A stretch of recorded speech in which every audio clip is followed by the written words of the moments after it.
have you all here today. We've done this class before. It's super duper fun, especially when you get to the end and we all read and study the book of Ruth together, which is really incredible in Hebrew. So I wanted to go through what we're going to be learning and studying in this class so that you know if you're at the right place and if you want to be here. Maybe you don't want to be here. Hi. Excuse me. No problem. There's only one prerequisite for this class, and that is that you know the Hebrew alphabet. If you don't know the alphabet, there is a class starting for that today also, which Flo teaches, and it's excellent. So you're welcome to go to that class if you don't know or just want more exposure to that. Okay, in this class, we're going to begin working, since you all know the alphabet, we're going to begin working with vowel points. So we're going to learn what the vowel points say. And if you've had other Hebrew classes, you might go, oh, I didn't learn it that way or this way, or they didn't tell me this or that. I don't teach it like all the other teachers teach, so just be prepared for that. I teach it so that it's as simple as it can possibly be, because actually, if you go to Israel and try to speak Hebrew and do it the way they teach you in America, it doesn't matter. It's of no consequence. Okay.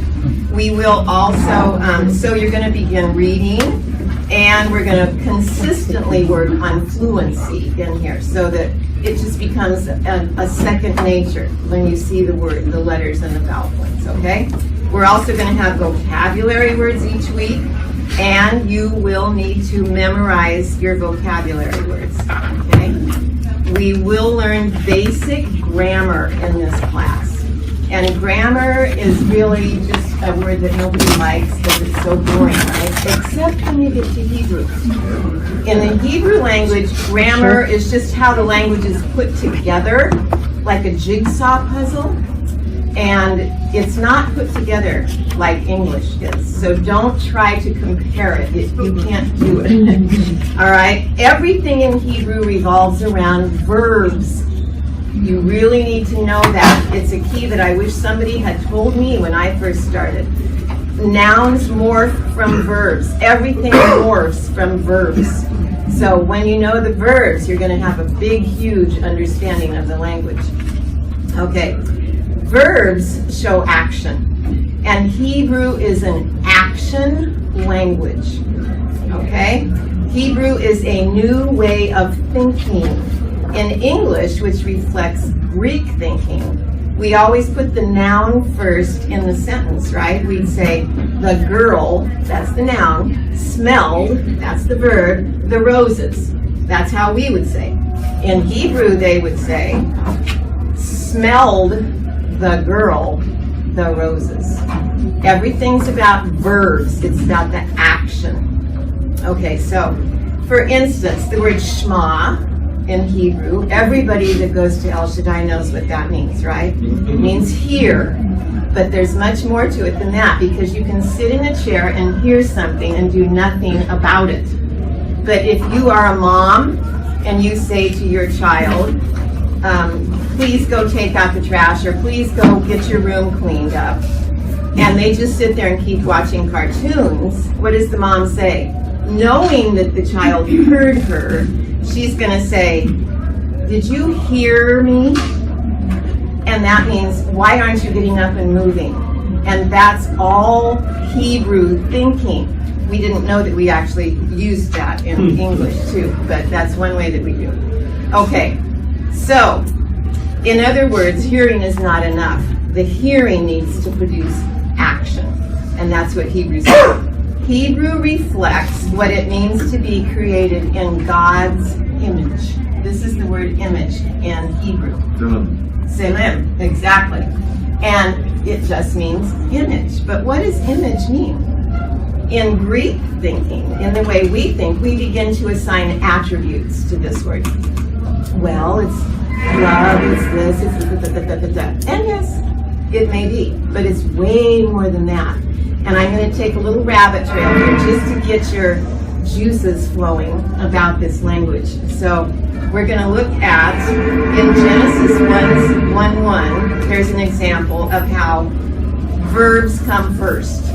It says, in the beginning, bara Elohim. Bara is the word created. Notice that it comes before Elohim.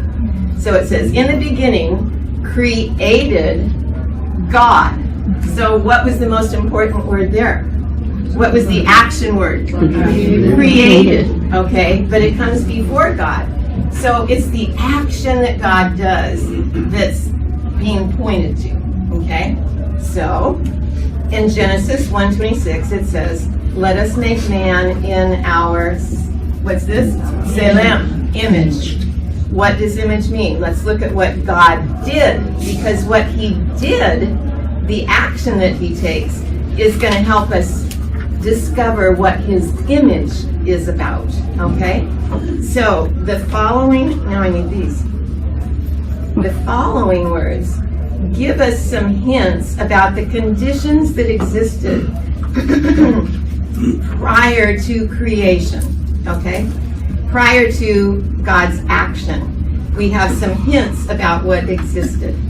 And in Genesis 1:2, it says the earth was tohu vavohu. And there's another word, tehom. All right, and so I have these words on the board. This is tohu. Please notice the vowel points. Whenever there's a vowel point up in the air, it's like, no, I'm not going to go there now. Sorry. We'll get there. Tohu means emptiness, wasteland, wilderness. You get a picture in your mind about what that feels like. Vavohu, emptiness and wasteness. Isn't that an interesting word?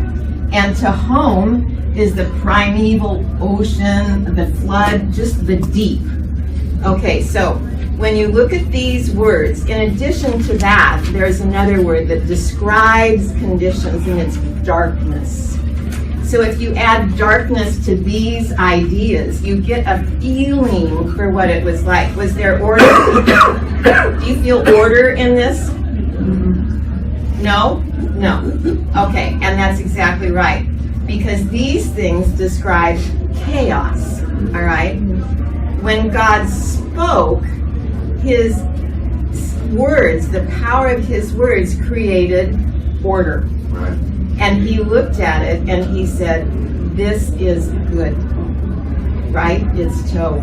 And so when we hear the words that we are created in God's image, then part of our image, because we're created by God, is to bring what into the world? Order. Order. Has anybody ever given that idea to you? I had never thought of it.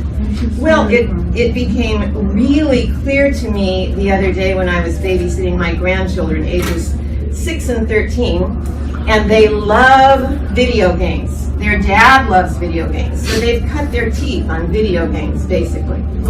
And so they, so they had to show me their latest video game, which was something that I really can't explain other than to say it was this goat thing that could do anything. It floated in space, it turned into a cow, it fell out of space, it landed on a trampoline and bounced into the ocean where it became a shark. And I kept waiting for the point of this game. And I watched and watched, and finally I said to my 13-year-old, well, I think I'm missing something. What is the point of this? And Isaac turned to me and he said, oh, Grandma, there's no point. It's just random chaos. Oh, my goodness. Well, I really honestly almost stopped breathing when he said those words. It so impacted me because immediately I thought about this.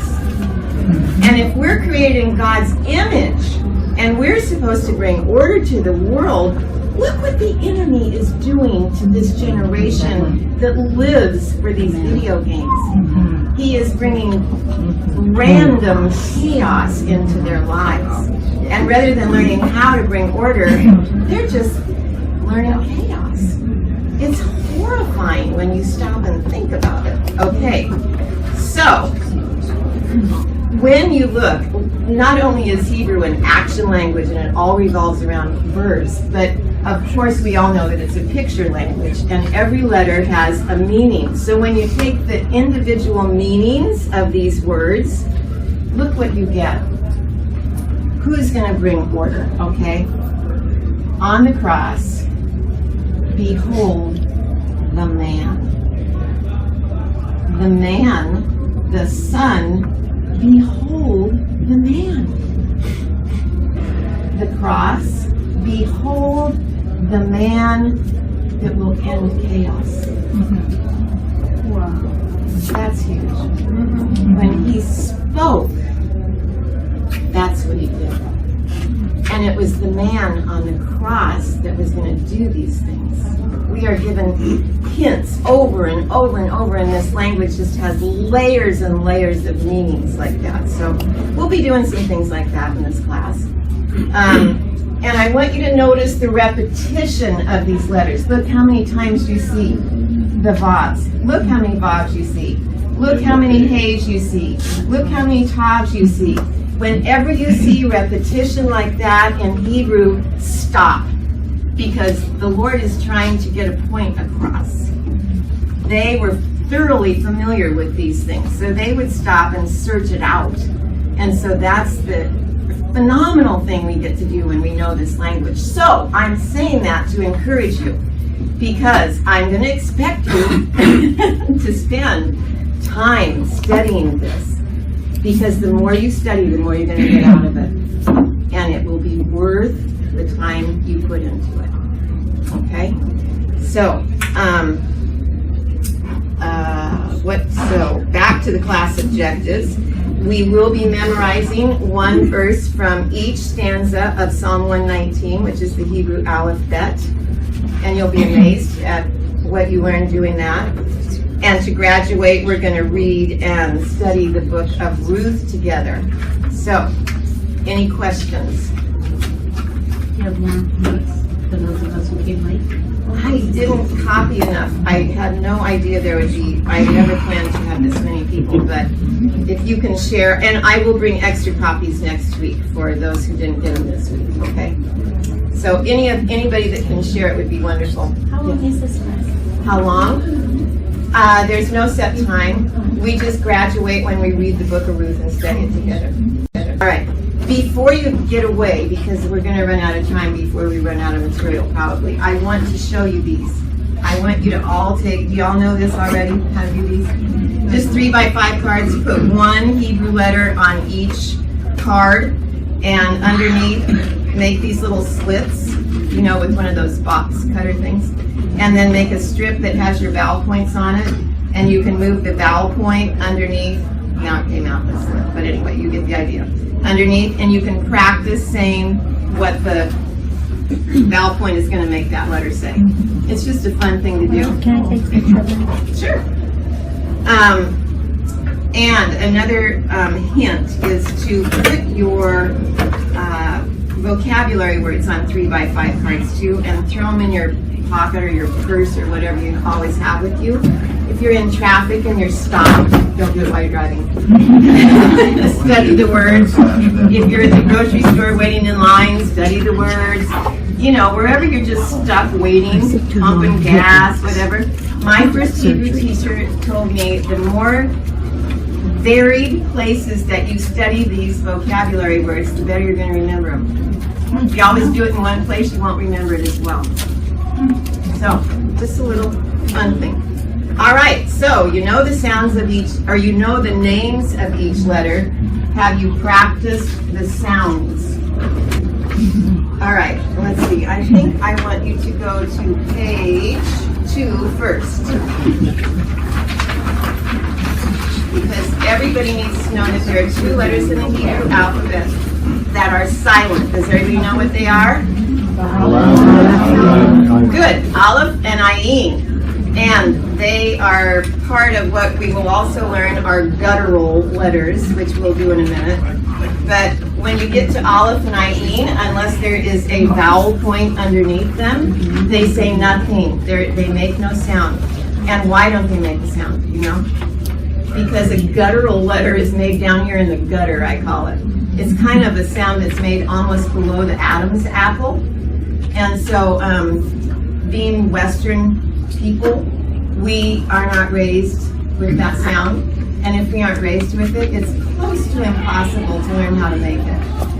Can anybody get down below there and make a sound?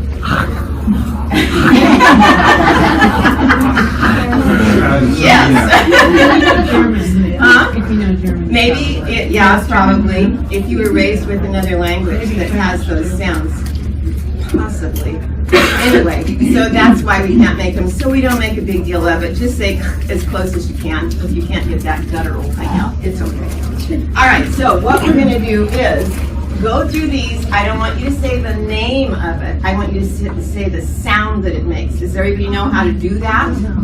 All right, so let's just go. No, it's silent.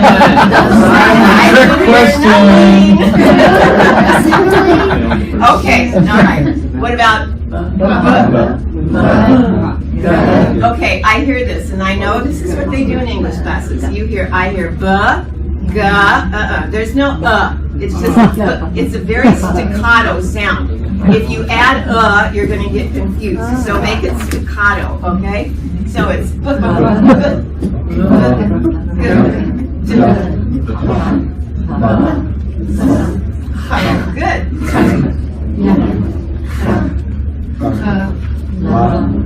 I hear la.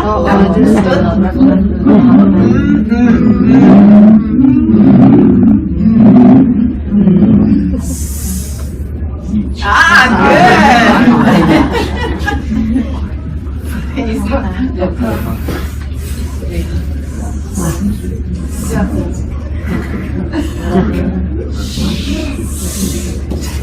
Good. All right. You guys know them. All right. So if you're not as familiar with the people that you could hear that knew them really well, just practice during the week. And don't add any vowel sounds. Just a very staccato sound is what you want to do. Okay. Vowel points, page 1.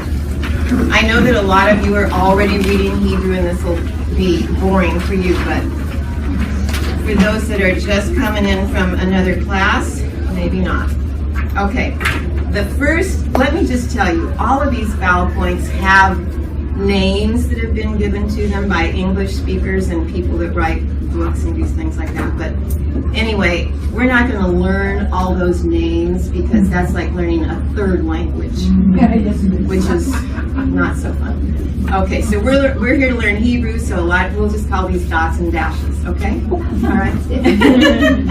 If you want to know all those little amazing details, then there's probably another level that you can learn that. But it won't affect how you learn the language, okay? All you need to know is what they say. That's all you need to know. All right, so the shva is the first one, and I am saying the word for that one. Because whenever you see a shva underneath a letter, it's just going to make its own sound, period. Okay? I know there are lots of ways that other Hebrew teachers teach this, but honestly, that's what it does. So it doesn't make any difference. It's just like what we did. Okay, so what would that say? You did?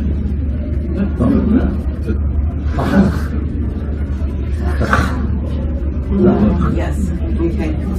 So you get the idea. All right, now look at the next line. What do you see there that all of the next line have in common? What do they have in common? They all say A. They do, but what do they have in common when you look at them? They all have dots. They all have dots. So if you see a word with, a letter with vowel points underneath it that have dots, it's going to say A. Is that easy? Yeah. So when you see dots, what's it going to say? It's going to say A. So when you see this, what's it going to say? One more time. What's it going to say? Say. Yay.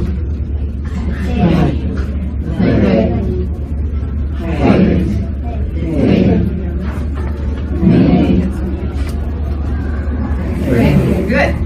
Easy. If you see dots, what's it going to say? Okay, and the dots can be in many configurations, as you see there, and sometimes they're combined with the yod. That's how I learned to say it. I know up here they say you. So if you hear me say yod, that's what I mean, you. All right, look at the next line. What do they all have in common? Lines, dash, lines, whatever you want to call it. Whenever you see those, you're going to say, ah. It's just that simple. I know they all have lines, and there are different reasons for all of these going on. It's whether they're the pro-pretonic syllable, the pretonic syllable, the post-pretonic syllable, all those things, whether it's a guttural, whether it's an open syllable or closed syllable. So many things go into it, but it doesn't matter right now. If you see a dash or a line, what's it going to say? Ah. If you see dots, what's it going to say? All right, now, if you see one single dot above the letter, I want you to think of looking up in the sky and seeing the full moon, and what do you say? Oh. Okay, everybody says that. So, if you see this, what's it going to say? Oh. Fo, fo, do,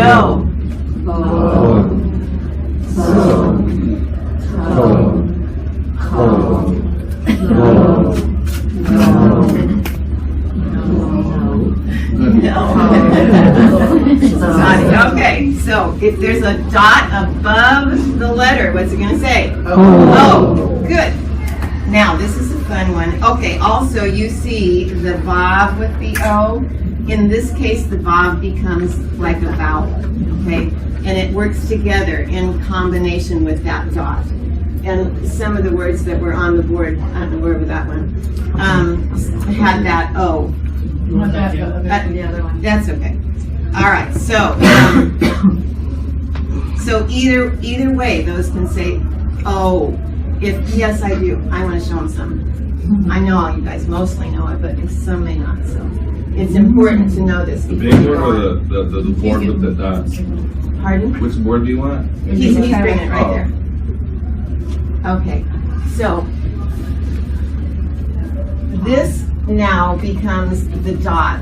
This is a historic long vowel, if you want to know the terminology for it. It really doesn't matter.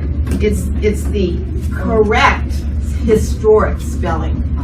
When they leave the vav off and just put the dot, it's defective. And always Pastor Mark loves to tell the toldot, where the vav goes away that has the dot above it because of sin. And when does it come back? The correct spelling comes back in the book of Ruth. And so it's a very important thing, but people don't know. Okay, so when you the vav with the dot, it's going to say oh, so you're going to go toe. Yeah. Okay? Because now when the dot has the dot, when the vav has a dot in the middle, what's in your middle? Your belly button. If somebody punches you in the belly button, what do you say? Ooh. Okay? All right, so that's what you say when you see the belly button on the vav. It's like somebody punching you and you're going to say ooh. Okay? So this word says toe, who. All right? So you understand the vav then becomes the vowel. Okay, this is the other way that it says ooh. 3 diagonal dots. And I call them drippy glue. And when you have drippy glue, what do you say? Ooh. Okay?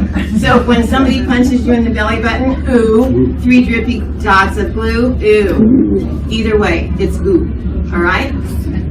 Everybody got that? Now that's how simple vowel points are. You can make it really, really difficult, or you can make it really, really simple.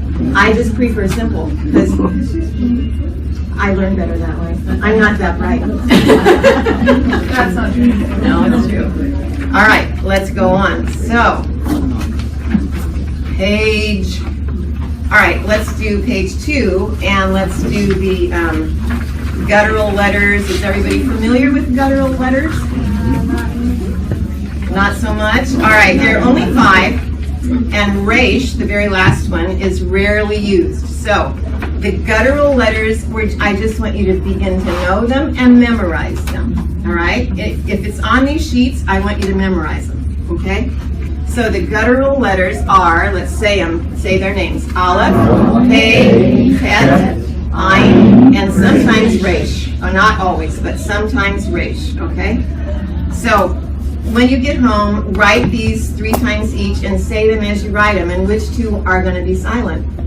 Aleph and the Ayin. Okay, so the 2 silent letters down at the bottom of the page, I added vowel points. Let's just go through and say what they would say with the vowel points now. You can practice. Ready, go. A, E, O, U, A,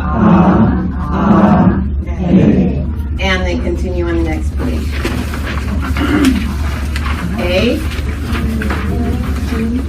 Okay, first one is A, O, E, O, A, E, U, O, A,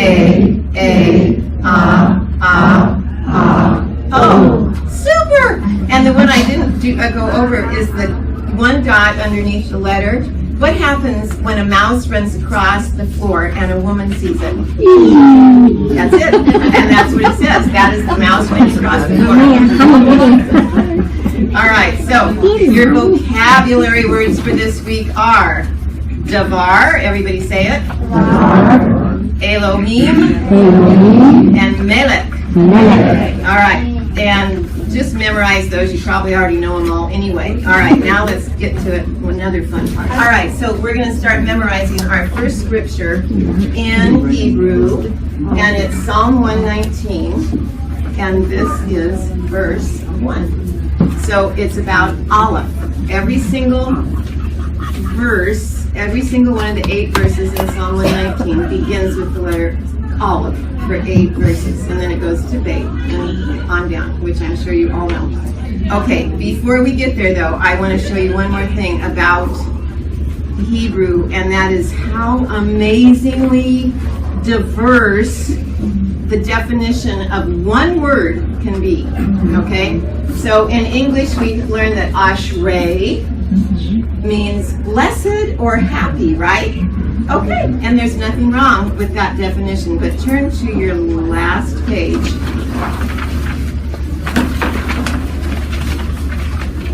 And Kellen, can you share with the people right next to you so you can all see? Thank you. This is the definition of ashrae from a Hebrew understanding, and it just blew me away. Okay. Here it is. The truth is that God never left. He is just hidden. And He is hidden so that we have the opportunity to do something that reveals. If He were constantly visible, radiantly present in every moment, why would we strive to produce tikkun? There would be no need. But because He is disguised in His world, concealed in the sunset, the storm, the eyes of another, the glow of goodness, because He is camouflaged in distress, clouded in confusion, cloaked in concern, we are free, set free to disclose His every facet. Do you think this has to do with this? Salam? I do. So no overpowering awe burning us with blinding power. Just the tiny glimpses of a lover among the shadows. In Tikkun, we peel back the edges of the universe so that our lover can slip into life unnoticed by anyone but His treasured ones. Tikkun is to repair, restore, fix. Blessed ashrae. That's what you can get from the meaning of one Hebrew word when you get it from their understanding. It just adds so much depth and richness. I mean, we never do. So hang in there with Hebrew. All right, let's start to memorize this verse, and I do have it written out for you, and I went against all my rules, and I also transliterated it for you, but I'm not going to use transliteration very much. I learned that I don't like it. You don't need it. Okay, so the first word is Ashrae, Tamimei, and that means undefiled. I'll say it for you first. Ashrae, Tamimei, Darek, Hahokim, Betorat, Adonai. And that means, blessed are the undefiled in the way who walk in the Torah of the Lord. That's the very first line of Psalm 119. So we'll all have this memorized by next week, right? It's easy. Let's do it together. Ashrei, Tamimei, Dareb, Haholim, Betorat, Adonai. Again, just the voice. Ashrei, Tamimei, Dareb, Haholim, Betorat, Adonai. Just the girls. Ashrei, Tamimei, Darek, Haholim, Betorat, Adonai. Why does this say ah? There's a line under it. Why does this say a? Yes. Why does this say t? Yes. What about this? And this? A. It's dot, so it's going to say a.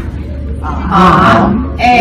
And this has the Shabbat built right into the letter there. It could be also a line, a comments or a talk, that's the lines. And then it would say talk, but because the Shabbat is there, it just says k. So all together, one more time. Ashrei, Tamimei, Darek, Haholim, Betorat, Adonai. Okay, close your eyes and say the first two words. Ashrei, Tamimei. Again. Ashrei, Tamimei. Third word. Darek, Haholim. Darek, Haholim. Now from the beginning. Ashrei, Tamimei, Darek, Haholim, Betorat, Adonai. The last two words are easy, right? Okay, so you only have 4 others. Easy. All right, so that would be the first psalm we're going to memorize. And have we forgotten anything? I gave you a practice page that you can just practice pronouncing those letters with the vowel points. Although I think you're going to do it easily, so you'll be able to go pretty quickly in this class, which will be fun. All right, any questions? You're all good? Wow. All right. The Lord bless you and have a great service. I know it's about time to get down there for the